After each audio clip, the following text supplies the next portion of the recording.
Avis vascular centre మన దేశంలోనే the best varicose vein hospital. నమస్కారం, నా పేరు డాక్టర్ షగుఫ్తా. నేను న్యాచురోపతి డాక్టర్ని. చాలా మందికి బ్యాక్ పెయిన్స్ అని, నరాలలో తిమ్మిర్లని, నరాలలో బలహీనత అని చెప్పేసి ఈ రకరకాల సిమ్టమ్స్, రకరకాల ప్రాబ్లమ్స్ యుక్త వయసులో ఉండే వాళ్ళలో మనం బాగా గమనిస్తుంటాం. సో మ్యాక్సిమం కూర్చొని చేసే జాబ్లు లైక్ సాఫ్ట్వేర్ ఎంప్లాయీస్ కానీ, మ్యాక్సిమం సిట్టింగ్ జాబ్ ఉండే వాళ్ళలో ఎక్కువగా నెక్ నొప్పి వస్తుందని, చిన్న చిన్న ఏజ్లో ఆల్మోస్ట్ 25 to 40 ఇయర్స్ లోపల ఉండే వాళ్ళలోనే ఎక్కువగా సర్వైకల్ స్పాండిలైటిస్ అని, లంబార్ స్పాండిలైటిస్ అని, మోకాళ్ళ నొప్పులని, తిమ్మిర్లని, ఇవన్నీ కామన్స్గా ఎందుకు వస్తుంటాయి అంటే బికాస్ పేరులోనిది నరాల బలహీనత. అంటే నరాలకి బలమైన ఫుడ్ ఇవ్వకపోవడం వల్ల వచ్చే బలహీనత ప్రాబ్లమ్సే నరాల బలహీనత. సో ఆ బలమైన ఫుడ్ ఏముంటుంది? ఆ బలమైన ఫుడ్ తింటే కూడా మన బాడీలో బలం రావట్లేదా? అంటే అబ్జార్ప్షన్ కరెక్ట్ లేదా? నీళ్ళు సరిగా తాగట్లేదా? జ్యూసెస్ కరెక్ట్గా తీసుకోవట్లేదా? యాక్టివిటీ సరిగా లేదా? ఇవన్నీ చెక్ చేసుకోవాలి. మనం ఓన్లీ B12 తక్కువ ఉందని చెప్పేసి మనం చాలా వీడియోస్లో చెప్పాం. డి విటమిన్ తక్కువ ఉన్నా, మెగ్నీషియం తక్కువ ఉన్నా, మనకి బాడీలో కాల్షియం తక్కువ ఉన్నా సరే, హిమోగ్లోబిన్ తక్కువ ఉన్నా సరే, ఇవన్నీ కామన్గా వస్తాయి. సో నరాలలో బలహీనత ఎందుకు వస్తుంది అంటే బికాస్ ఆఫ్ B12 అనేది mandatory, D vitamin mandatory, calcium mandatory బాడీకి, మెగ్నీషియం చాలా ఇంపార్టెంట్. ఈ 4 కనుక మన బాడీకి, నరాలకి స్పెషల్లీ లేదు అనుకోండి, ఫుడ్లో కరెక్ట్గా వెళ్ళట్లేదు అనుకోండి, నరాలలో వీక్నెస్ స్టార్ట్ అవుతుంది. ఇది ఎందులో బాగా దొరుకుతుంది? నేను చెప్పాను, చాలా వరకు చెప్తుంటాను. దానిమ్మకాయ అద్భుతమైన ఫ్రూట్. దానిమ్మకాయ అందరూ తీసుకోవచ్చు. చాలామంది డయాబెటీస్ వాళ్ళు తీసుకోవద్దా దానిమ్మకాయ అంటే, దానిమ్మకాయ డయాబెటీస్ వాళ్ళు 100% తీసుకోండి. ఎందుకంటే డయాబెటీస్ వాళ్ళల్లో ఉండే మనకి మ్యాక్సిమం డయాబెటీస్ వాళ్ళు చాలా వరకు లెవెల్స్ ఫ్లక్చువేట్ అవుతుంటాయి. Sugar levels, fasting, post levels. ఆ ఫ్లక్చువేషన్స్ వల్ల కూడా నరాలలో వీక్నెస్ స్టార్ట్ అవుతుంటుంది. సో ఆ డయాబెటిక్ న్యూరోపతి ప్రాబ్లమ్స్ కూడా రాకుండా ఉండడానికి దానిమ్మకాయ తీసుకోమంటుంటారు. షుగర్ని కంట్రోల్ చేసుకోవచ్చు దానిమ్మ వల్ల, నరాలలో తిమ్మిర్లు కూడా రాకుండా కూడా మనం కాపాడుకోవచ్చు. ఫూల్ మకానా, తామర గింజలు ఉంటారు, తెల్ల తెల్లగా ఉంటాయి చూసారా, అవి రెగ్యులర్గా మనం తీసుకోండి అంటూ ఉంటాను నేను. తామర గింజలు కూడా చాలా అద్భుతమైన విటమిన్స్, మినరల్స్ కలిగి ఉంటాయి కాబట్టి దాన్ని కూడా చాలా అద్భుతంగా పనిచేస్తుంది నరాల తిమ్మిర్లకి. And pumpkin seeds, watermelon seeds, sunflower seeds. మనకి పాతకాలంలో పెద్దగా ఎక్కువగా మోకాలు నొప్పులు, ఈ తిమ్మిర్లు ఉండేవి కానీ రేర్గా కనపడేవి. బట్ ఈ మధ్యకాలంలో ఎందుకు ఎక్కువ వస్తున్నాయి? పాతకాలంలో ఎందుకు వచ్చేవి కాదు? పాతకాలంలో ఈ ఫుడ్ ఇవన్నీ మేము తినేవాళ్ళం కాదు కదా అంటే, అప్పుడు అద్భుతమైన సీడ్స్ ఉండేవి. మనం పొలాలలో కానీ ఎప్పుడైనా సరే, మనం ఎక్కడైనా పిక్నిక్స్గా, చిన్నపిల్లలు పిక్నిక్స్కి వెళ్ళినా, మ్యాక్సిమం చిన్నప్పుడు మనం ఒక తోటకు వెళ్ళినా, ఒక ఇలా పొలాలకు వెళ్ళినా సరే, ఎక్కువగా పండించే ఒక సీడ్స్ ఉంటాయి. ఏం చెప్పండి? సన్ఫ్లవర్ సీడ్స్, పొద్దుతిడుగు విత్తనాలు అంటారు. పొద్దుతిడుగు విత్తనాలు అంటారు. అవి మ్యాక్సిమం చిన్నపిల్లలు స్నాక్ లాగా గాన కొద్దిగా ఉప్పేసి కొద్దిగా లైట్గా ఇలా గ్రైండ్ చేస్తే చాలా టేస్టీగా ఉంటాయి. చిన్నపిల్లలు స్నాక్స్లో బయట, స్కూల్స్ బయట అమ్మేవాళ్ళు అప్పుడు. మంచిగా ఒక 4-5 తింటుంటే తినాలనిపించేది, ఇంకా తింటూనే ఉండేవారు. సన్ఫ్లవర్ సీడ్స్ బాడీలో, నరాలలో ఎంత స్ట్రెంగ్త్ కావాలో ఆ స్ట్రెంగ్త్ ఇవ్వడమే కాకుండా, బాడీ ఎనర్జెటిక్గా, స్కిన్ టైట్ అవ్వడానికి, జుట్టు రాలకపోవడానికి, అంటే జుట్టు రాలకుండా హెల్దీగా ఉండడానికి సన్ఫ్లవర్ సీడ్స్ అద్భుతంగా పనిచేస్తాయి. పాతకాలంలో మనకు తెలియదు న్యూట్రిషన్ వాల్యూస్, కానీ ఆ టైంలో అవన్నీ తినేసేవాళ్ళం మనం. ఆల్మండ్స్, వాల్నట్స్ ఇవన్నీ ఉండేవి కాకపోయినా సన్ఫ్లవర్ సీడ్స్ బాగా దొరికేవి అప్పుడు. నువ్వులు బాగా దొరికేవి. ఇవన్నీ రెగ్యులర్గా తీసుకునేవాళ్ళు కాబట్టి ఆ కాలంలో జుట్టు రాలడం ఉండేది కాదు, నరాలలో బలహీనతలు ఇవన్నీ ఉండేవి కాదు. కాబట్టి సన్ఫ్లవర్ సీడ్స్ అప్పుడన్నా సరే విత్ పొట్టుతో వచ్చేవి. ఇప్పుడు పొట్టు లేకుండా మంచిగా దొరుకుతున్నాయి. సో ప్రతిరోజు ఒక పొద్దున ఒక స్పూన్, సాయంత్రం ఒక స్పూన్ తీసుకోండి. దాంతోపాటు కొద్దిగా అడిషనల్గా watermelon seeds, pumpkin seeds, pumpkin, watermelon, sunflower seeds, phool makhana, తెల్ల నువ్వులు 5 గుర్తుపెట్టుకోండి. Pumpkin seeds, watermelon seeds, sunflower seeds, phool makhana, తెల్ల నువ్వులు. సో వీటన్నిటిని 50 గ్రాములు తీసుకొని దోరగా వేపుకొని ఒక పౌడర్ చేసి పెట్టేసుకోండి. ఈ పౌడర్ని మనం ఇడ్లీలు చేస్తాం కదా, ఎలాగో ఇడ్లీ కానీ, దోశ కానీ, పెసరట్టు కానీ చేస్తాం కదా, ఆ ఇడ్లీ బ్యాటర్లోకి 5 రకాల విత్తనాలని పౌడర్ చేసి పెట్టుకొని ఆ పౌడర్ని ఒక 2 స్పూన్లు వేయండి ఆ ఇడ్లీ బ్యాటర్లోకి. దాంతోపాటు మునక్కాయలు ఉంటాయి కదా, మునక్కాయలని ఒక 4-5 కాయలను ఉడకబెడితే మంచి గుజ్జు వస్తుంది. ఆ గుజ్జు కూడా ఒక స్పూన్ వేయండి ఇడ్లీ బ్యాటర్లోకి. దాంతోపాటు కొద్దిగా పాలకూర కానీ, మెంతి కూర కానీ, మునగాకు కానీ ఏదైనా చాప్ చేసి వేసేసి, ఏదో ఒకటి అన్నీ కలిపి చేస్తే మాకు బాగోదు అనుకుంటారు కొంతమంది. బట్ టేస్టీగా, న్యూట్రిషియస్గా ఉండాలంటే ఇలా ప్రిపేర్ చేసుకొని తింటే పిల్లలు కూడా ఒక కైండ్ ఆఫ్ డిఫరెంట్గా ఉంటుంది. ఓ రోజు మునగాకు కానీ, మునక్కాయ లోపల గుజ్జు కానీ, సీడ్స్ అన్నీ డైలీ వేసుకునేటట్టు వేసుకొని, క్యారెట్ కానీ, సొరకాయ కానీ తురిమేసేసి అన్నీ కలిపేసి దాంతో ఇడ్లీ చేయండి. ఎప్పుడైనా సరే ఇడ్లీ 4-5 ఇడ్లీలు తింటాము, అంత కడుపు నిండినట్టు అనిపించట్లేదు, న్యూట్రిషన్ తింటూనే ఉన్నాం కానీ శరీరంలో ఏదో తక్కువ అయినట్టు అనిపిస్తుంది అంటే ఇదే. మనం చేసే ఆహారపు మనం వండే విధానాన్ని లైట్గా మారిస్తే ఏ డెఫిషియన్సీస్ ఉండవు, ఏ రకమైన ఇబ్బందులు ఉండవు. కాబట్టి ఇడ్లీ ఎలా వండమన్నాము, ఏదో ఒకటి. సొరకాయ ఉందా ఈరోజు, సొరకాయ తురిమేసి వేసేసేయండి. నేను చెప్పాను కదా, pumpkin seeds, watermelon seeds, sunflower seeds, pool makhana, తెల్ల నువ్వులు అన్నిటిని దోరగా వేపేసుకొని గ్రైండ్ చేసి పెట్టి ఆ పౌడర్ కూడా వేయండి. కొద్ది జీలకర్ర కూడా వేయొచ్చు. మునక్కాయ లోపల గుజ్జు కూడా వేసి అన్నీ కలిపేసి దోశ కూడా వేసుకోండి. పెసరట్టు కూడా అలాగే వేయొచ్చు. దాంట్లోకి చట్నీ కూడా గ్యాస్ట్రిక్ ప్రాబ్లం, గ్యాస్ట్రైటిస్ ప్రాబ్లం ఉంటే నేను పల్లి చట్నీ అవాయిడ్ చేయమంటుంటాను. బాగా గమనించండి, ఎవరికైనా పెయిన్ఫుల్ వస్తున్నాయి, గ్యాసెస్ బాగా రిలీజ్ అవుతున్నాయంటే పల్లి చట్నీ తినడం వెంటనే హెవీగా అనిపిస్తూ ఉంటుంది. సో అందరిలో కాదు, కొంతమందిలో. అలాంటప్పుడు పల్లి చట్నీ అవాయిడ్ చేసి పంకిన్ సీడ్స్ ఉంటాయి కదా, సన్ఫ్లవర్ సీడ్స్ ఒక్కొక్క స్పూన్ తీసుకొని, పావు టమాటా, కొద్దిగా జీలకర్ర, ఒక వెల్లుల్లి, కొత్తిమీర, పుదీనా అన్నీ వేపేసి చట్నీ చేయండి. ఆ చట్నీని ఇలా ఇడ్లీ కానీ ఇట్లా దోశలో కానీ తినండి. లైట్గా ఉంటుంది, మోర్ న్యూట్రిషియస్గా ఉంటుంది, అండ్ నరాలలో స్ట్రెంగ్త్ ఉంటుంది, అండ్ ఏ డెఫిషియన్సీస్ ఉండవు మనకి. చూసారా, మనం తినే ఇడ్లీయే జస్ట్ మాడిఫికేషన్ చేసాం అంతే. సో దాంతోపాటు దానిమ్మకాయ తినడం కానీ, దానిమ్మకాయ జ్యూస్ తాగడం కానీ, దానిమ్మకాయ తినడమే బెస్ట్. పళ్ళు ఉన్నంత వరకు హ్యాపీగా తినండి మంచిగా. అలా తినడం కానీ, జామకాయ తినడం కానీ, and pool makhana, pumpkin seeds, sunflower seeds సాయంత్రం పూట ఈ స్నాక్స్ ఆ స్నాక్స్ తినే బదులు మంచిగా లడ్డూలాగా చేసుకొని, తాటి బెల్లం వేసుకొని లడ్డూలాగా చేసుకొని తినండి. అంతే, వెరీ సింపుల్. ఒకటే, నరాల బలహీనత కానీ, బ్యాక్ పెయిన్, నీ పెయిన్స్, సయాటికా పెయిన్స్ ఇవన్నీ ఎందుకు వస్తున్నాయి? స్ట్రెంత్ లేకపోవడం వల్ల.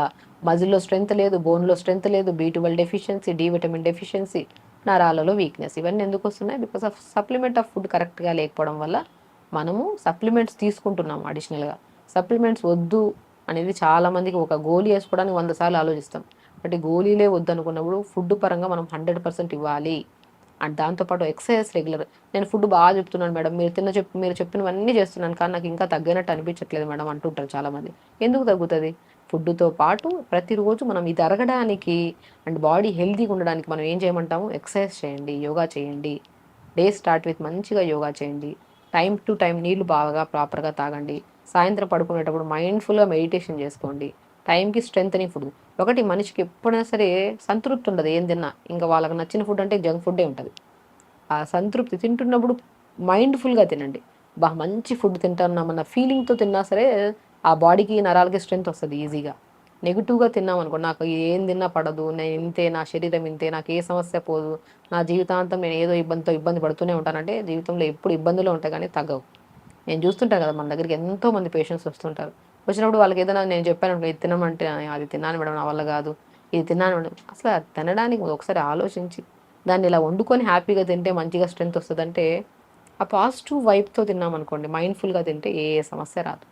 ఇదొక చిన్న సలహా మీకు. శరీరం ఎప్పుడు హ్యాపీగా ఉండాలి, హెల్తీగా ఉండాలంటే మనం హ్యాపీగా ఉండాలి, అండ్ హ్యాపీగా తినాలి, అండ్ టైంకి తినాలి, టైంకి పడుకోవాలి.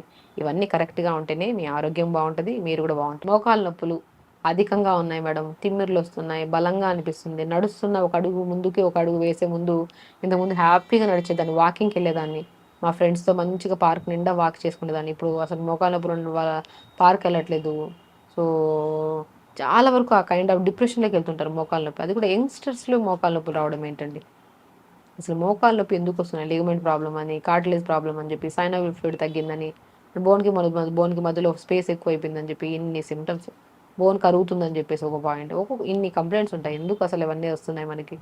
స్ట్రెంత్ ఫుడ్ తీసుకోండి. నేను ఒకటే చెప్తాను, ఎప్పుడు ఏ సమస్య అయినా సరే మెయిన్ ఆహారం. ఆహారమే మెయిన్ బలం. ఆహారం కరెక్ట్గా ఉంటేనే అదే బ్లడ్. మనం ఏం తీసుకుంటున్నామో ముద్ద అన్నము అదే బ్లడ్ కింద కన్వర్ట్ అయ్యి అదే బ్లడ్ మన ప్రతి అవయవానికి వెళ్ళాలి. ఆ ముద్ద అన్నంలో న్యూట్రిషన్ ఉందా లేదు చూసుకోవాలి మనం.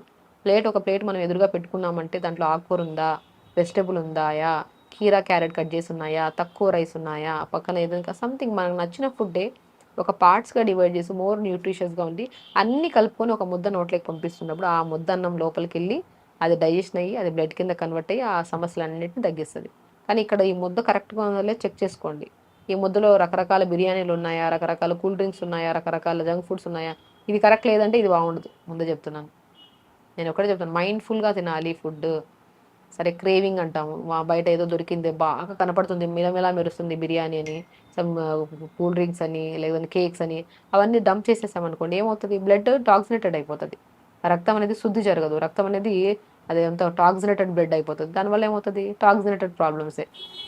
అంటే విషపూరితమైన సమస్యలు రావడం తప్ప ఏముంటుంది చెప్పండి? కాబట్టి ఏ నొప్పులకైనా సరే మనకి compulsory B12, D vitamin, iron, calcium, zinc, magnesium ఇవన్నీ కావాలి. అవి ఉంటేనే మనకి మోకాలు నొప్పులు అనేవి ఉండవు. అవన్నీ కరెక్ట్గా ఉండాలి అంటే మునగాకు, తోటకూర, పాలకూర, పొనగంటి కూర, బచ్చల కూర ఇవన్నీ రెగ్యులర్గా తీసుకోండి. ఆకుకూరలు ఎప్పుడు ఏం చేసినా సరే వాల్నట్స్ అంటారు కదా, వాల్నట్స్ బ్రెయిన్ షేప్లో ఉంటాయి వాల్నట్స్. వాల్నట్స్లో కొద్దిగా అవిసె విత్తనాలు, కొద్ది జీలకర్ర మూడింటిని దోరగా వేపేసుకొని పౌడర్ చేసుకోండి. ఆ పౌడర్ని మునగాకు చేస్తాం కదా, ఒక వెల్లుల్లి కొద్ది ఆనియన్ వేసి లైట్గా మగ్గుతున్నప్పుడు మునగాకు వేసి, మునగాకు లైట్గా మూత పెట్టి దింపే ముందు కొద్దిగా చాలా తక్కువ ఆయిల్, లేకపోతే ఆయిల్ కూడా అవసరం లేదు, ఘీ వేసుకోవచ్చు. లేదు అంటే కొద్ది ఘీ వేసి ఆనియన్ వెల్లుల్లి వేసి వేపుతుండ మునగాకు కానీ తోటకూర కానీ ఏదో ఒక ఆకుకూర వేసి ఒక ఒక 1 to 2 minutes మగ్గిన తర్వాత, ఆకుకూరలు తొందరగా మగ్గుతాయి కదా, మగ్గి దింపే ముందు కొద్ది వాల్నట్స్, ఫ్లాక్ సీడ్స్ అంటే అవిసె విత్తనాలు అంటారు, జీలకర్ర మూడింటిని పౌడర్ చేసి పెట్టుకుంటాం. ఆ పౌడర్ని 1 స్పూన్ 2 స్పూన్ జల్లేసేయండి. ఇంకొన్ని నువ్వులు కూడా యాడ్ చేసుకోవచ్చు ఇందులో. అది జల్లేసుకోండి. అలా ప్రిపేర్ చేసుకుని ఆకుకూర తీసుకోండి, మోకాళ్ళకి చాలా స్ట్రెంత్ వస్తుంది. వాల్నట్స్ తీసుకుంటున్నామా, అవిసె విత్తనాలు తీసుకుంటున్నామా, జీలకర్ర తీసుకుంటున్నామా, నువ్వులు, నాలుగిట్లో more vitamins, calcium, B12, D vitamin, iron అన్నీ వస్తాయి. అలా ప్రిపేర్ చేసిన ఆకుకూర ప్రతిరోజు తీసుకోండి, అద్భుతంగా పనిచేస్తుంది. సో మనకి మ్యాక్సిమం నువ్వుల నూనె ఉంటుంది కదా, నువ్వుల నూనెలో వాము పువ్వు అని దొరుకుతుంది, మనం పుదీనా పువ్వు అని దొరుకుతుంది, ఆయుర్వేద షాప్స్కి వెళ్ళినా జనరల్ షాప్స్లోకైనా దొరుకుతుంది. అవన్నీ దొరకలేదు, కర్పూరం అయితే దొరుకుతుంది కదా, కర్పూరం ఆ నువ్వుల నూనె వేసేసుకొని మంచిగా మోకాల దగ్గర ముందు వెనక మంచిగా మసాజ్ చేసుకోండి. మోకాలు నొప్పి వచ్చిందంటే కింద భాగంలో నరాలు స్ట్రెంత్ లేకపోవడం వల్ల కూడా వస్తుంది. కింద మంచిగా మోకాల కింద బాగా మసాజ్ చేసుకొని పై భాగంలో మంచిగా మసాజ్ చేసుకోండి. అవిసె విత్తనాలు ఉన్నాయి కదా, నేను చెప్పాను కదా అవిసె విత్తనాలు ఉంటారు కదా, దాన్ని పౌడర్ చేసేసేయండి. ఒక గ్లాస్ నీళ్ళు తీసుకోండి, అవిసె విత్తనాల పౌడర్ 1 స్పూన్ వేసి బాగా కలపండి. అలా మంచిగా కలిపిన తర్వాత ఐస్ ట్రే ఉంటుంది కదా, ఐస్ క్యూబ్స్ చేస్తాం ట్రే ఉంటుంది కదా, దాంట్లో ఈ నీళ్ళన్నీ వేసేసండి. ఆ అవిసె విత్తనాల పౌడర్ని నీళ్ళలో కలిపిన దాన్ని నీళ్ళని ఐస్ ట్రేలో వేసుకొని ఫ్రిడ్జ్లో పెట్టేసండి. ఒక 1-2 hours తర్వాత ఐస్ క్యూబ్స్, ఆ ఐస్ క్యూబ్ని ఫస్ట్ మోకాల కింద భాగంలో పై భాగంలో మంచిగా అప్లై చేయండి. దాని తర్వాత నువ్వులలో మన కర్పూరం కలిపిన ఆయిల్ రాసుకోండి, అద్భుతంగా పనిచేస్తుంది మోకాల నొప్పులు కానీ ఎనీ కైండ్ ఆఫ్ పెయిన్. మీకు నెక్ పెయిన్ ఉందా, షోల్డర్ పెయిన్ ఉందా, ఫింగర్ పెయిన్ ఉందా, ఎనీ పెయిన్, అవిసె విత్తనాల పౌడర్తో చేసిన ఐస్ క్రీమ్ని అప్లై చేసి దాని తర్వాత ఆయిల్ రాయండి, అద్భుతంగా పనిచేస్తుంది. ఏదైనా అండి, ఇది బాగుండాలి, ఎక్సర్సైజ్ చేయాలి, అన్నీ సెట్ అవుతాయి 100%. నొప్పులు ఉన్నాయని బాధపడి ఇబ్బంది పడి నొప్పులు ట్యాబ్లెట్ వేసుకొని కిడ్నీ ప్రాబ్లమ్స్ వచ్చి గ్యాస్ట్రిక్ ప్రాబ్లమ్స్ వచ్చి ఈ సమస్యలు అవసరమా మనకి చెప్పండి. ఎందుకంటే చాలా మందికి మోకాలు నొప్పులు ఉన్నాయనుకుంటాం ట్యాబ్లెట్లు వేసేసి. న్యాచురల్ ప్రాసెస్ ఏదైనా ఒక రోజైనా చేస్తామా, 2 రోజులు చేస్తామా, వేసిన వెంటనే ఇమీడియట్ రిజల్ట్ రావాలంటే ఏది కష్టమే. తిన్న ఆహారం వెళ్ళాలి, డైజెషన్ అవ్వాలి, అది బ్లడ్ కింద కన్వర్ట్ అవ్వాలి, ఆ సమస్య మీద దాడి చేయాలి, అది కొద్ది తగ్గడానికి 10-15 రోజులు పడుతుంది. ఆ సహనం అన్న ఉండాలి కదా, సహనం ఉండదు. వేసిన వెంటనే ట్యాబ్లెట్ లాగా వేసిన వెంటనే అర్ధ గంటలో తగ్గుతుంది, మళ్ళీ సాయంత్రం కల్లా మళ్ళీ నొప్పి వస్తుంది, మళ్ళీ ట్యాబ్లెట్ వేసేసి శరీరాన్ని కెమికలైజ్ చేయడం ఎందుకు చెప్పండి. బలమైన ఆహారం తీసుకుంటే, బలంగా మంచిగా ఉంటే, ఎక్సర్సైజ్ మంచిగా చేస్తే, ఆలోచనలు కరెక్ట్గా ఉంటే అన్ని సమస్యలకి బెస్ట్ సొల్యూషనే. తినే ఆహారం మీద మనం టీ తాగేసాము, బిస్కెట్లు తినేసామంటే ఏమవుతుంది, 4 దాటేంత వరకు ఓకే, 4 దాటిన తర్వాత మనకు ఆ టేస్ట్ తెలుస్తుందా, తెలియదు కదా, నిజమే కదండి. సరే అదేదో బజ్జీలు తిన్నాం, ఇది తిన్నాం, అది మన బాడీకి సెట్ అవుతుందా లేదా అని ఒక్కసారి ఆలోచించడం అంతే. తినడం తప్పు కాదు, తినే ముందు ఒక్కసారి ఆలోచించండి, అరే నా శరీరంలో ఇది వెళ్ళడం వల్ల నేను ఇప్పటి వరకు శుద్ధి చేసుకుంటున్నాను, నా రక్తాన్ని మంచి ఫుడ్ తిని శుద్ధి చేసుకుంటున్నా, ఒక ఫంక్షన్కి వెళ్ళి అవి ఇవి తినేసిన శుద్ధి చేసుకునే ప్రొసీజర్ని మళ్ళీ బ్రేక్ చేయడం ఎందుకు. అలా కాకుండా ఒక కొన్ని రోజులు హ్యాపీగా చేస్తున్నంతసేపు బాగున్నాను కదా, హెల్దీగా ఉన్నాను, హ్యాపీగా ఉన్నాను, నా శరీరం కూడా యాక్టివ్గా ఉంది, మళ్ళీ ఎందుకు దీన్ని పాడు చేసుకోవడం, దీన్ని కట్ చేసి మంచి ఫుడ్ తినడం అని ఒక చిన్న ఆలోచన వస్తే ఏ సమస్య ఉండదు. జనరల్ థింగ్ అండి ఇదంతా. ఎందుకంటే మన దగ్గర ఎంతోమంది పేషెంట్లు నొప్పులని ఫిజియోథెరపీకి వస్తుంటారు, రకరకాల సమస్యలు, ఏదో డెఫిషియన్సీ ఉందని అన్నీ వస్తుంటారు. వాళ్ళకి ఒక్కటే సలహా ఇస్తాను, మంచి ఫుడ్ తినండి, తినేటప్పుడు ఒక్కసారి ఆలోచించండి, ఇదే మంచి వెజిటబుల్స్ ఉన్నాయి, లీఫీ వెజిటబుల్స్ ఉన్నాయి, రైస్ ఉంది, అన్నీ మిక్స్ అయి ఉన్నాయి, ఒక ముద్ద మంచిగా వెళ్తున్నప్పుడు ప్రశాంతంగా వెళ్ళాలి. ఆ 4 దాటేంత వరకు ప్రశాంతంగా ఉండి 4 దాటాక అది టాక్సిన్గా మారితే ఏం చేయలేము ఇంకా. కాబట్టి కళ్ళు కావాలంటే కడుపు వద్దంటది అంటారు చూడండి, పాతకాలంలో అనేవాళ్ళు, నీ కళ్ళు కావాలంటారు కడుపు వద్దంటుంది అని, మా అమ్మాయి అనేది అనమాట. సో చిన్నప్పుడు అలాగా. సో కళ్ళు అన్నీ కావాలంటాయి, కడుపు మాత్రం వద్దు వద్దు అంటది. కానీ మనం కళ్ళకి ఎక్కువ ప్రాధాన్యత ఇచ్చి కళ్ళు కావాల్సినవన్నీ వేసేస్తాం పొట్టకెళ్ళాక అన్ని సమస్యలు స్టార్ట్ అవుతాయి. కాబట్టి కళ్ళు మాట కాదు, కడుపు మాట వినండి. సో ప్రశాంతమైన ఫుడ్ తినండి. పొట్ట ఎంత ఉంటుందండి, అరిచేయంత పొట్ట.